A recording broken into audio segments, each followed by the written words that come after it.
বাগদাদের জমিনে গৌসে পাকের জীবনের মধ্যে পাইলাম বাগদাদের জমিনে একটা মাত্র মহিলা ছিল, একটা মাত্র তার সন্তান। আল্লাহু আকবার কর। বন্ধুরা আমার, বাবারা বিবাহ করাইলেন। বিবাহ করার পরে এবার যখন বরযাত্রী সহ নৌকা সহ যখন ওই পাড়ে গেল, যখন বরযাত্রী পুত্রবধূ সহ নৌকার মাঝি সহ আরো যারা ছিল নৌকার মাঝি এত সুন্দর করে গান গাইতে লাগলো, মারহাবা কর। যেই মাত্র 10টা নদীর দিন মাঝে আসলো, নৌকা লাগবে এখনো লাগে নাই, হঠাৎ করে শুশু একটা শব্দ হলো, হঠাৎ করে বাতাস বয়ে গেল। কিছুক্ষণ পরে দেখলো নৌকা বরযাত্রী সহ নৌকার মাঝি সহ ওই নৌকা নদীর মাঝে যখন তলায়া গেল, বন্ধু যাইতে যাইতে 1 বছর 12টি বছর হয়ে গেল। আল্লাহু আকবার কর। অনেকের সব মায়েরা বলে গেল যেই মা একটা মাত্র সন্তান যখন দজলা নদীর তীরে যখন পানি নিতে আসে, ওই মা 2 চোখের পানি ছেড়ে কাঁদে, এমন ভাবে কান্না কাঁদে সবাই সন্তানের কথা বলে গেছে, কিন্তু এই মা বলতে পারে না। যখন নদীতে পানি নিতে যায়, পানি নিতে আসলেই মা কান্দে। হঠাৎ করে বড় বীর গাউসে পাক আব্দুল কাদের জিলানী রাদিয়াল্লাহু তাআলা উনি ওই নদীর পাশ দিয়ে হাঁটতে লাগলেন। মারহাবা কয় না? দূর থেকে একজন ব্যক্তিকে জিজ্ঞাসা করলো, ভাই ওই মহিলা কিসের জন্য কান্দে? কয় হুজুর, এই মহিলার একটা মাত্র সন্তান ছিল, নতুন করে সন্তানকে বিবাহ করাইলো, নদীর ওই পারে বিবাহ করাইলেন আউশ করে মা, সন্তান সহ পুত্র বধূ সহ নৌকার মাঝি সহ আরো যারা বরযাত্রী ছিল সবাই হঠাৎ করে বাতাসে নৌকা খেলে গেল, ডুবে গেল। হুজুর, সবার সন্তানের মায়েরা বলে গেছে এই মা যখন পানি নিতে আসে একটা মাত্র তার সন্তান, এই মহিলাটা ওই ছেলের কথা মা বলতে পারে না। দীর্ঘ 12টি বৎসর হয়ে গেল, মা এখনো পর্যন্ত কান্না সন্তানের কথা বলতে পারেন। আল্লাহু আকবার কর। জোরে কোন আল্লাহু আকবার। আরে হাতে পায়ে তল মেখে মা দিল শকত করি, প্রস্রাব পায়খানায় আমি মায়ের কোলে করি, তবুও মায়ের রাগ করে না, দুয়ে মুছে ফেলে আমাকে শুকনা রাইখা মায় ভিজাতে থাকে। অসুখ হইলে মা থাকে বিছানায় বইয়া,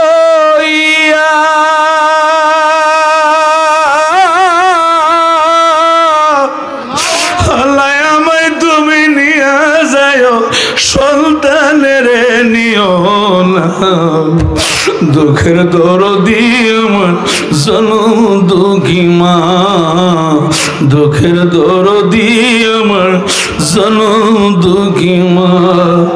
গাউসে পাক আব্দুল কাদের জিলানী বলতেছে, বাবা ওই মহিলাকে গিয়া তুমি সান্ত্বনা দাও, কিছুক্ষণ পরে তার সন্তান পুত্র বধূ সহ ফিরে আসবে।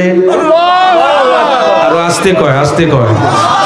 যখন মহিলাটা ওই লোকটা এসে বললেন, মহিলাটা কই কি বলে এটা, 12 বছর হয়ে গেল নদীর মাছে খেয়ে ফেলল, নদীর কুমিরে খাইলো, মাছে খাইলো, আড্ডি মাংস কোথায় গেল? এটা তো কখনো হতে পারে না। মহিলাটা কান্দে। বড় বীর আব্দুল কাদের জিলানী রাদিয়াল্লাহু তাআলা আল্লাহ তাকে কেমন ক্ষমতা দিয়েছে দেখেন বাবা, আউলিয়া কেরামের মর্যাদা। মারহাবা কয় না?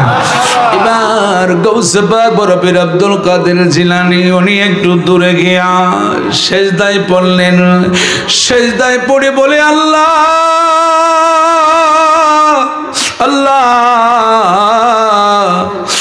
এই মহিলার সন্তান পুত্র বধূ নৌকার মাঝি সহ যারা ছিল, আল্লাহ সবাই কি তুমি জিন্দা করে দাও। আল্লাহু আকবার, আল্লাহু আকবার। ইয়া গাউসুল আজম দস্তগীর। হঠাৎ করে আল্লাহ বলে, আব্দুল কাদের পাগলামি কইরো না, 12 বছর হয়ে গেছে, এটা কি করে হয়? নদীর মাছে খাইলো, কুমিরে খাইলো, তাদের আড্ডি মাংস কোথায় চলে গেল? 12টি বছর হলো। এবার আব্দুল কাদের জিলানী সিজদা থেকে মাথা উঠায় না। আব্দুল কাদের জিলানী বললেন, আল্লাহ আল্লাহ, তুমি যদি হাসরের ময়দানে, তুমি যদি হিসাবের জন্য হাসরের ময়দানে যদি মানুষকে জিন্দা করতে পারো, এইটা কেন পারবা না? আরো জোরে কয় না?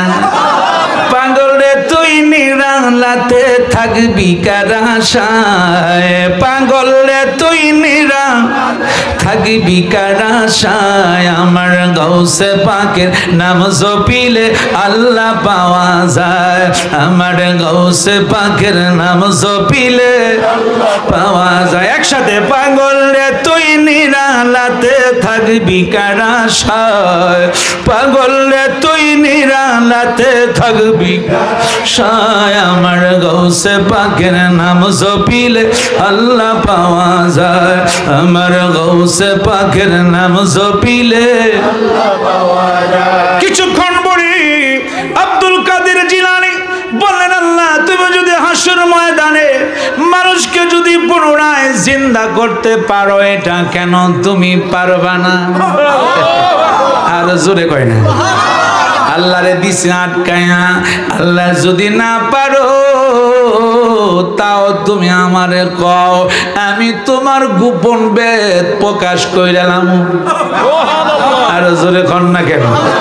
আমার বন্ধুরা আব্দুল আল্লাহ বলে কোন ফায়াকুন, আল্লাহ বলে কোন ফায়াকুন, কোন বলতে দেরি হয়, ফায়াকুন হইতে দেরি হয় না। সুবহানাল্লাহ কর না কেন? আমার আল্লাহ আব্দুল কাদের জিলানীকে ডাক দিয়া বলে, আব্দুল কাদের রে, ও আব্দুল কাদের, তোমার আল্লাহ কি করতে পারে? তুমি সিজদা থেকে মাথা উঠাও। তোমার আল্লাহ কি করতে পারে?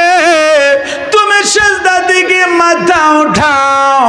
মাথা উঠায় আব্দুল কাদের জিলানী দেখতেছে, মনে হয় নৌকার মাঝি পাল উড়ায়া যেভাবে আগের মতো নৌকা বাইতেছিল, বইটা দিয়া নৌকা বায়। পুত্রবধূ যে যেখানে ছিল, নদীর নৌকার মাঝে বরযাত্রী যে যেখানে ছিল, মনে হয় সবে মাত্র যেন নৌকা নদীর ঘাটে লাগছে। আরো জোরে কন। আরে তুমি দয়া না করিলে, তুমি দয়া না করিলে দয়া পাবো কার? আমরা গুনাহগার ডাকি বারে, ডাকেন আল্লাহ, আমরা গুনাহগার আল্লাহ, আমরা গুনাহগার, দয়া করো রহম করো, দয়া করো রহম করো, তুমি যে গাফার, আমরা গুনাহগার আল্লাহ, আমরা গুনাহগার আল্লাহ, আমরা গুনাহগার। বাবা এবার আপনারা ফতোয়া দিবেন, 12 বছর পরে মা যদি সন্তান কি ফেরত পায়, মার কাছে কেমন লাগবে? মনে হচ্ছে সবে মাত্র পুত্র বধূ সহ ছেলে সহ মার কদমে আইসা সালাম করতেছে। অন্যান্যরা খবর পাইলেন, এই খবর পাইয়া অন্যান্য মায়েরা দৌড়াইয়া আসলেন, আইসা দেখে নৌকা এখনো ঘাটের মাঝে লেগে আছে। বাইরা বন্ধুরা রে, আমার বন্ধুরা বাবারা, আল্লাহর ওলিদের উসিলা, আল্লাহ পাক দেওয়ার মালিক উসিলা হলো বড় পীরের, মারহাবা কয় না? আমার বন্ধুরা না বাবারা, এই জন্য আমার আল্লাহ সুবহানাহু ওয়া তাআলা সূরা মায়দা 6 পারা সূরা মায়দা আয়াত নাম্বারটা কত জানি 35 নাম্বার বোধহয় হবে। আমার আল্লাহ বলেছেন বিসমিল্লাহির রহমানির রহিম। আল্লাহ বলে এটা হচ্ছে হরফে নিদা। ইয়া আইয়ুহাল্লাযীনা আমানু, হে আমার ঈমানদার বান্দা বান্দীগণ, অবতাগু ইলাইহিল ওসিলা, ওসিলা ছাড়া আমার আল্লাহর নৈকট্য লাভ করতে পারবা না। আরো জোরে কন। এই জন্য আমরা উসিলা আমার বন্ধুরা সন্তান দেওয়ার মালিককে উসিলা ইমাম সাহেব হুজুর দোয়া করেছেন, আল্লাহ তুমি সন্তানটা দাও, কিন্তু দেওয়ার মালিক আল্লাহ, উসিলা ওনার।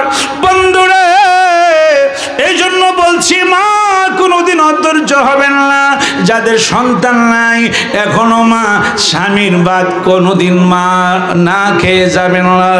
আপনি স্বামীর কাছে পড়ে থাকবেন, 12টি বৎসর বুঝি না, 20 বৎসর বুঝি না, 12টি বৎসর পরে আল্লাহ যদি ওই মারা সন্তানদেরকে যদি মারাদেরকে যদি আল্লাহ জিন্দা করতে পারে, 12 বৎসর পরে যদি আল্লাহ যদি মৃতকে জিন্দা করতে পারে গৌসে পাকের উসিলায়, মাগো বলে যাচ্ছি মা আপনি শেষে রাতে 2 রাকাত পারেন, 4 রাকাত পারেন, তাহাজ্জুদ নামাজ পড়ে জিকির হাম্মাদি করবেন, ডানকা দিয়া হাম্মাদু, বামকা দিয়া মুহাম্মাদু, কলবে ইয়া রাসূলুল্লাহ জিকির হাম্মাদি করে আপনি চক্ষু বন্ধ করে আপনি 41 দিনটা আমল করেন মা, দেখবেন খোদার কসম করে বলে যাচ্ছি আপনার গর্ভে সন্তান দিবে, আপনার সন্তানের মুখ আপনি দেখবেন, চেহারা পেয়ে যাবেন। আল্লাহু আকবার বলেন। আমার বন্ধুরা বাবারা এই জন্য বলে যাচ্ছি মা অধৈর্য হবেন না, অধৈর্য হবেন না, ধৈর্য ধরবেন। যারা স্বামীরা তারও ধৈর্য ধরবেন, কোনোদিন বিবিকে গালাগালি করবেন না, আঘাত দিবেন না, কারণ সন্তান নাই বিধায় আপনি যদি মেয়েটাকে দূরে সরাইয়া দেন, আপনি যদি আরেকটা বিবাহ করেন, এবার আপনারা বলেন ওই মেয়েটার মনে কতটুকু কষ্ট লাগবে, ঠিক কি না? আমার বন্ধুরা আমি প্রথম বললাম আজকে 21 ছেলেটাকে দেখা আমার এখনো পর্যন্ত চেহারাটা আমার চোখ থেকে যায় না। ছোট্ট সন্তান, মাসুম বাচ্চা। আমার বন্ধুরা বাবারা একটা সন্তানের জন্য কোটি কোটি টাকা, বিলিয়ন টাকা খরচ হয়। আল্লাহু আকবার বলেন। এই জন্য বলে যাচ্ছি বাবা, যিনি আজকের যার উসিলায় মাহফিল করেছেন, অনুরোধ থাকবে ওনার কাছে ওনার মাজার শরীফে গিয়ে দোয়া করবেন, নফল নামাজ পড়বেন। হাফেজ সাহেব হুজুর বলেছে, আমার কাছে সকালবেলা গিয়েছিল, মাদ্রাসা আমি বসেছিলাম, সব কথা আমাকে বলেছেন বাবা, ওনার কথা আমার কাছে বলেছে। এই জন্য বাবা অনুরোধ থাকবে এই মাহফিলটা কোনোদিন আপনারা বন্ধ করবেন না। রাজি আছেননি? রাজি আছেননি? কখনো এই মাহফিলটা বন্ধ করবেন না, বন্ধ করবেন না, কোনোদিন বন্ধ করবেন না। আল্লাহ যেন এই মাহফিলটা কিয়ামত পর্যন্ত চালায়। চিৎকার মেরে বলেন আমিন। আমরা সকলে 5 ওয়াক্ত নামাজ পড়তে চাই কি চাই না? পিতা মাতার খেদমত করতে চাই কি চাই না?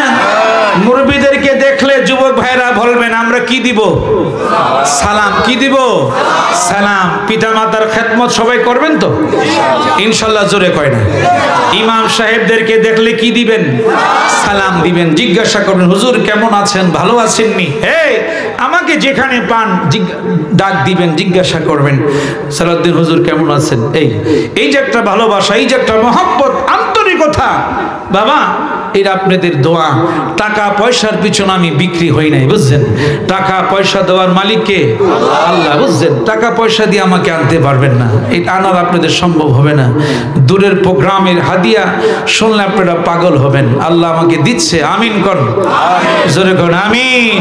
আল্লাহ আল্লাহ আল্লাহু লা ইলাহা, ও আমার আল্লাহ আল্লাহ